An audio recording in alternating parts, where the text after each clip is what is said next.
Good evening, everyone. So I'll just give a very brief introduction about myself. So I'm Tejas Divan. I'm a founder of 3D Creations, and I have a little bit of history with KJ Sumaya College. So after my 12th, I joined in for engineering, but then I dropped out of after 6 months because I found my calling somewhere else. And then I did my BMM from St. Xavier's College, Mumbai.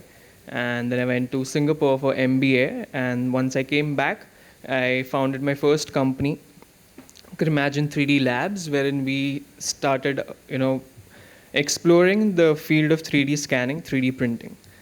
So today I'm going to talk about how digitization can, help museums in a lot of ways.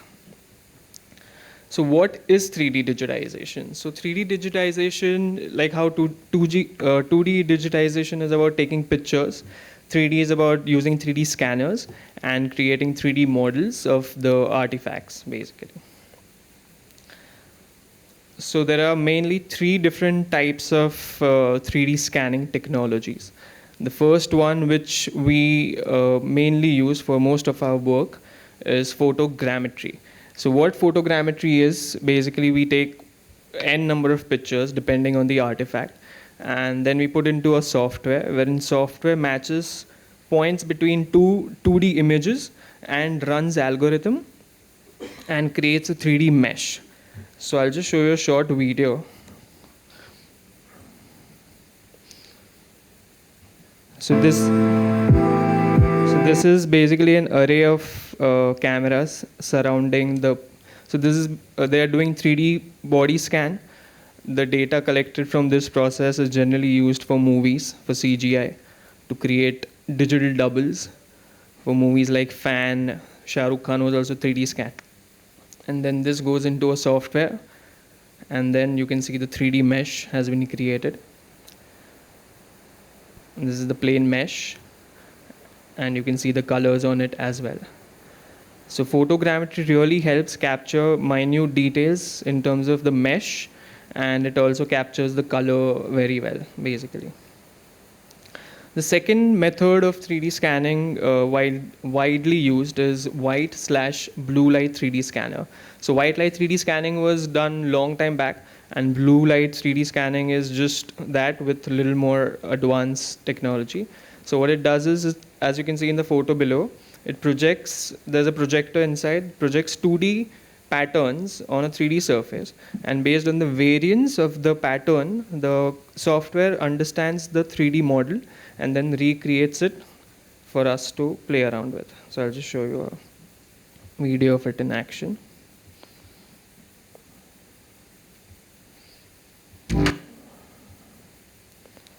So here you can see the projector is constantly projecting different 2D patterns.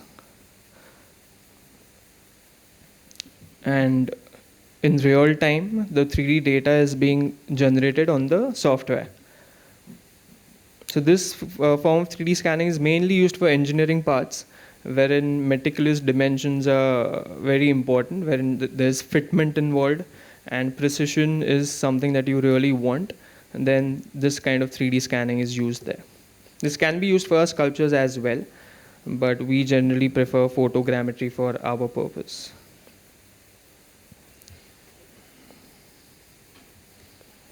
And the third one is laser scanning, also LiDAR scanning, which is light detection and ranging.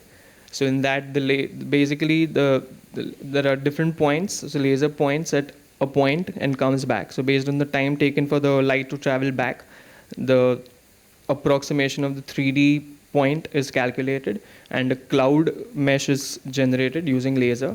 So laser is generally used in big areas wherein you have to scan big factories, big monuments. In those scenarios, laser scanning is very helpful. But generally, I've noticed from my experience of over 10 years, is many a times at least two different technologies are used in conjunction to give you the best output possible. So this is just some examples of our work that we had done. So we had scanned Dhoni for a CGI commercial. This is just that you understand the details. Again, for this, photogrammetry was used.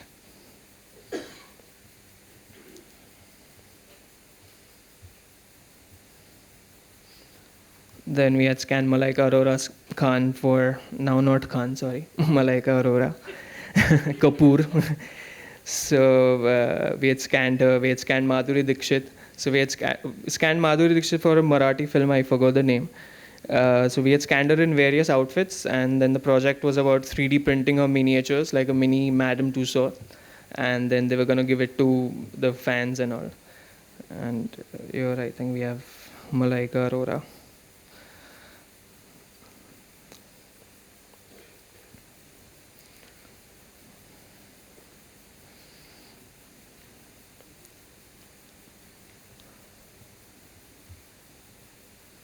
So this is, once we have the 3D data, there's something called 3D printing.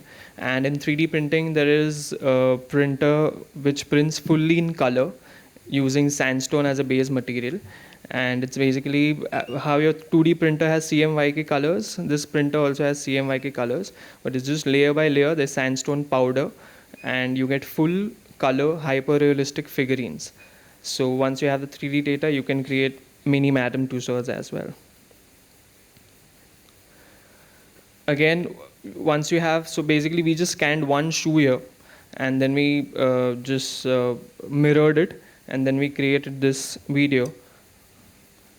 So this shows that, for photography, once you have 3D data, you don't need to hire a very fancy, expensive photographer for your catalog. You can create digital catalogs using 3D scanning, and then you can put your products in any environment of your choice, and you can have as many videos and photos that you want to create with it. So in that case, then your creativity is your limitation.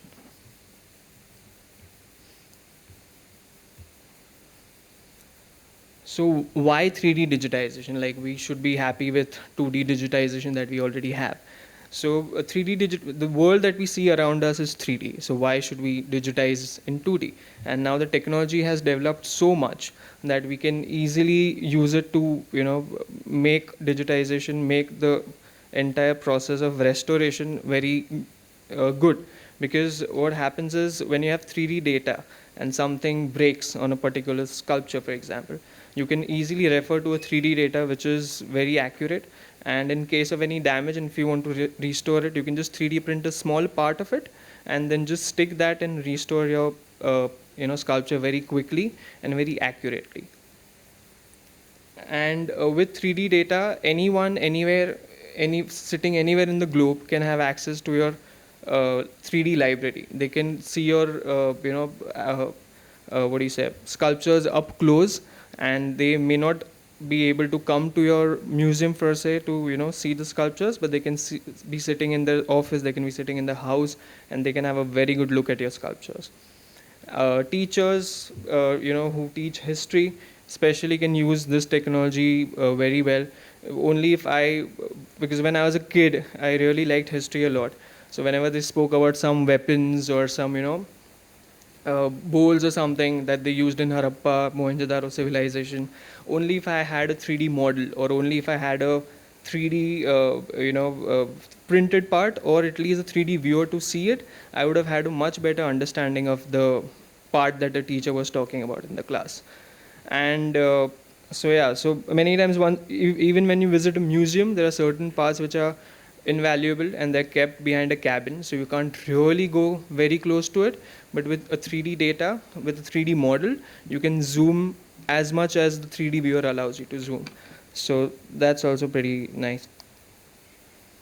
So how 3D digitization has been done globally till now? So Smithsonian Museum, I'm sure everyone must be aware of their collection. They have like 154 million artifacts. So I was just watching the documentary about how they digitize, and they said they'll take a million years to finish the entire collection that they have. So they are hell bent on digitizing each and every artifact in their collection, and they have developed an in-house team which is responsible to do that. And you can go on their website, and they have integrated, as and when the 3D models come, they keep on uploading on their website, and you can check it there. Then the Petrie Museum of Egyptian Archaeology at University College London, they also have a very good example wherein they have scanned certain models in their collection, and they have put it on their website for you to visit. So in Japan, the Buddhist statues of Komatsuji temple, which are around 1300 years old. So what they did is they 3D printed smaller versions of that, so tourists could buy and take a piece of history back with them when they go back home. National Museum of China has been 3D scanning a lot of their artifacts. And Ukraine, after the war with Russia, they rushed to 3D scan their artifacts, because it's been known that if they have the 3D data and one of Putin's rocket falls on their collection, then they can use that data to restore the collection. And that's happened in the past as well. Even I think in Turkey, they had 3D scan data, and when the earthquake took place, don't quote me on that, but I think I'd read this somewhere, that they had used that 3D data to restore the collection. So why is India next? So we have heard a lot of panelists talking about how great, even the first gentleman that we had today, he even mentioned that how diverse the culture of India is, and how great our history is. So we have a lot of artifacts, and people around the globe need to see what we have. So everyone may or may not have the resources in terms of money and time to come visit each and every museum that we have and the great collection that we have. So using this technology, we can 3D digitize each and every artifact that we have, or at least the ones that are of great and immense importance. And we can take our collection to the globe, where it actually, like, they need to see what we have. And whenever in the past technology and art has come together, it has always created wonders. And this time it won't be different, because this technology has the potential to take art to non-art people as well. Because like me, I have a lot of friends who are not interested in museums. So whenever we travel abroad, I make a point to go to a museum and see the artifacts and see what they are doing. But everyone's not interested. So if they can see the museum artifacts from, because everyone's on the Instagram, Snapchat, whatever. So we make it that easy for them to access this data. So then I'm sure they'll get intrigued by it. So next time when they're in a particular town and there is a good museum, then I'm sure they'll come visit the museum. So benefits of the museum, what benefits does a museum have using 3D scanning? So first, obviously, you can have a virtual 3D library instead of just having 2D pictures. As I already mentioned, you can use it for restoration purposes in case of any damage already mentioned. So, and 3D database is much more, beneficial in terms of archiving than 2D images. So students, not only students of archaeology, students in general can benefit a lot from 3D scanning, because the moment you have 3D scan data, then if you add a layer of augmented reality to it, and now kids born in today's generation are so used to mobile phone. My kid is 2.5 years old. He plays games as if he learned playing games while he was in his mother's stomach. It's like there was no learning curve at all. So there is no they'll enjoy this. So if you, in a history class, if you use AR and you give them a target image and you say, okay, now this chapter, this particular collection of artifacts from this period, then they can just pop up their phones or whatever the tablet the school is providing, and they can see it right in front of their eyes. So they don't have to visit a particular museum, they can see it in their class. And the moment you see something in 3D, the recollection and the effect it has on you, it's much better when you're trying to remember it compared to when you see it in just 2D. So what are the benefits for the visitors? So as I already mentioned, it creates some inquisitiveness to visit a museum. A non-museum person can turn into a museum person if you have the right pull mechanism, which is this in this case. Then again, we can use 3D printing for the 3D data that we create using 3D scanning, and they can take back home a beautiful piece of history with them. And with use of AR, something, if I'm not sure if you know, like Snapchat, how many people use Snapchat here? Okay, so Snapchat has lenses. So with the lenses, what they've done is, like they've done it with Gateway of India as well. So they had scanned Gateway of India, SciArc, there's a company called SciArc who had scanned Gateway of India. And so when you would open the Snapchat lens and you would just point at Gateway of India, you would see a lot of animation in and around Gateway of India. So that's possible when you have the 3D model. So when we scan a particular artifact in a museum, if you want to show more information, then the place does not allow you to do it. You can put X number of lines only. But with AR, if you just open your phone, open an app, and just point at a sculpture, then you can show animation, you can show videos, you can do a lot of things. So using AR in conjunction with 3D scanning can really make a sculpture come to life, literally. So we had a great experience of scanning some about 90 artifacts in museums across Maharashtra. So we took about 3 days to complete the scanning, and after that we put it on our app. So like unfortunately I cannot mirror my app, but I have a video that I'll show you, so how the app looks. So this is just the renders from some of the work that we have done. This is a Buddha statue from Aund. So again, instead of doing photography, once we have the 3D data, that I could put it in any virtual environment, do any kind of lighting, and I could create a photograph out of that. This is the Sharad Rutu statue from Museum of Aund. This is Mother and Child by Henry Moore. These are all 3D scans. Like, they might look like pictures, but they are 3D scans which are rendered.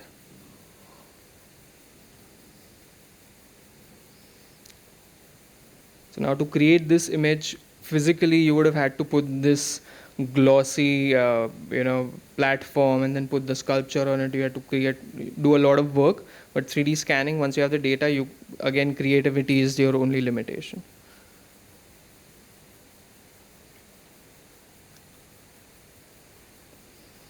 This is the app that we have made. Let's see.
This is the augmented reality part.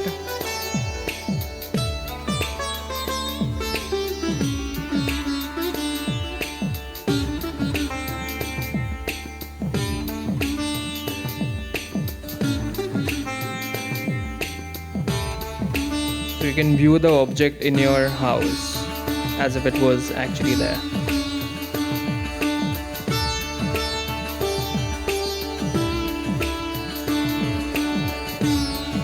So we're using target-based AR as of now, but you can do without any target also. But the one with target, make sure that the stability is much better.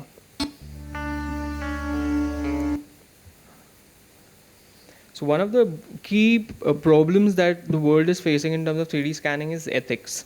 So what happens is, for example, iPhones have a LiDAR scanner, iPhone 12 and up. So there are many apps which allow you to 3D scan using iPhones.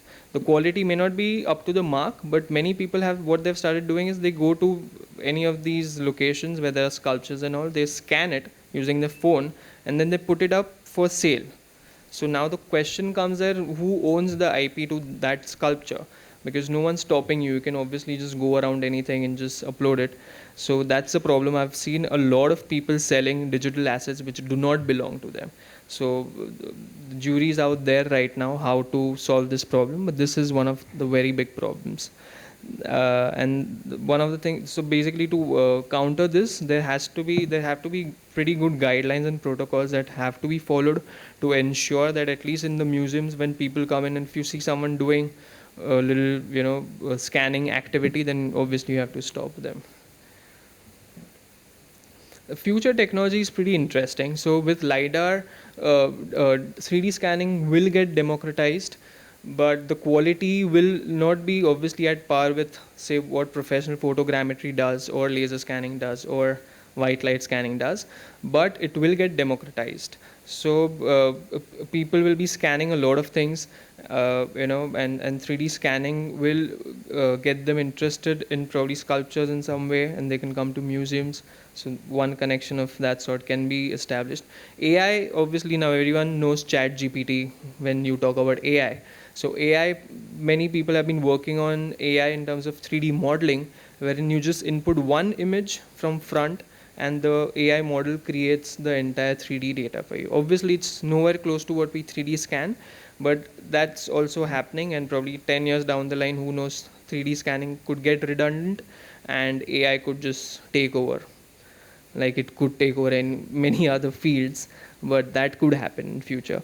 And 3D assets will play a very crucial role, because in metaverse, if metaverse becomes what Zuckerberg and other people wanted to become, if metaverse becomes that, 3D assets will play a very big role in the metaverse. And you could probably mint a NFT with a very famous sculpture, and you could sell that. And Apple's new glasses have also come. So in that also, if you have any AR game or any AR asset that you create as a museum or as a state, people could really, kids specifically, could really interact a lot with museums, which they would otherwise not. So conclusion is this: so 3D technology as of now is revolutionizing the way we digitize and we look at museum landscape. And preservation, accessibility, engagement, and collaboration are enhanced through digital replicas. And museums can now provide a much more immersive experience than just someone walking in, seeing it by themselves, and walking out. And 3D scanning, we can embrace this technology and make museums, turn museums into hubs of innovation and knowledge. So yeah, that's about it. Thank you so much. Just one more thing to add, sorry. There's one very cool upcoming technology called volumetric capture. So I can just show you a quick video on that. So basically 3D scanning is the object is still. What volumetric scanning does is a moving person can be, basically it's a video, 3D video. So you just see it for yourself, and then I'll just talk about how it can help museums. So it's similar to 3D scanning, but it's full video in 3D. So imagine walking into a museum and you have a person, dressed as a person from a specific era, and you volumetric capture that person, and he is like your guide, and he walks you through the museum using AR, like Pokemon Go, if people have played that game. You can use similar technology, and that this person is guiding you through the museum. How cool would that be? Like, why would you not go to museums then? So yeah, that's about it. Thank you.